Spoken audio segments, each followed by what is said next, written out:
আসসালামু আলাইকুম। জামাই কিছু খেতে চাইলে সেটা তৈরি করে না দেওয়া পর্যন্ত আমার একটুও শান্তি লাগে না। তো আজকে সন্ধ্যায় খেতে চেয়েছে চিকেন ফ্রাই আর ফ্রেঞ্চ ফ্রাই। তো এই জন্য আমি আলু কেটে অলরেডি ফ্রেঞ্চ ফ্রাই তৈরি করে নিয়েছি। আর এই দিকে চিকেনগুলোকে এক কোটিং দিয়ে আমি এটাকে পানিতে রেখে দিয়েছি। এখন আরেকবার কোটিং করে নিচ্ছি। এইভাবে করে আমি সবগুলো চিকেন এই তো কোটিং করে নিয়েছি। তো এখন আমি এগুলোকে ডুবো তেলে ভেজে নেব। আমার ভিডিওটি যারা এই মুহূর্তে দেখছেন অবশ্যই একটা লাইক এবং নতুন হয়ে থাকলে সাবস্ক্রাইব করে দিয়ে যাবেন।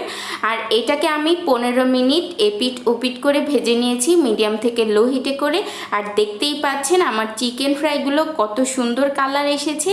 তো এগুলোকে আমি এখন উঠিয়ে নিচ্ছি। কেউ যদি এই চিকেন ফ্রাইয়ের রেসিপি জানতে চান তাহলে অবশ্যই আমাকে কমেন্ট বক্সে জানান, আমি জানিয়ে দিব। তো এই তো আমার সন্ধ্যার নাস্তা রেডি। আর দেখতেই পাচ্ছেন কতটা সুন্দর হয়েছে আর খেতেও কিন্তু অসাধারণ হয়েছিল। আল্লাহ হাফেজ।